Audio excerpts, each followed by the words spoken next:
Eto na nga mga kainday, dito ako tumambay ng hapon kasi malamig ang simoy ng hangin. Ang sarap ng tulog ko dito sa hapon, dito ako nagpahinga sa tabing dagat. Nagdala rin ako ng mga pang-chicha-chicha ko, nilagang mais. Ayan nga, kinain ko. Tingnan mo kahit puro kirikyong ako. Tingnan mo, ang lakas na loob kong mag-shorts, di ba? O, umangkit-outfit pa dyan, di ba? Feeling sexy pa.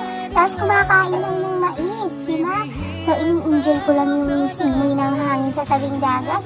Napakalamig kaya. Pero tingnan nyo naman, hindi pa ako nag-jacket. Tapos mamaya, uhu. Ayun nga, bumangon ako nga. Tapos nakahuli pa ako ng isang isda. May pang-ulam na ako. May ambag na ako sa ulam namin. Diba? Hindi lang lagi yung hobby ko. Ayun nga yung nakuha namin. Tingnan mo naman, naka-1 kilo. Kaya dito sa tabing dagat, naku, tumambay ka lang. Manghuli-huli ka lang sa gilid. Ayun, may pang-ulam ka na hindi mo na kailangan bumili ng pang-ulam.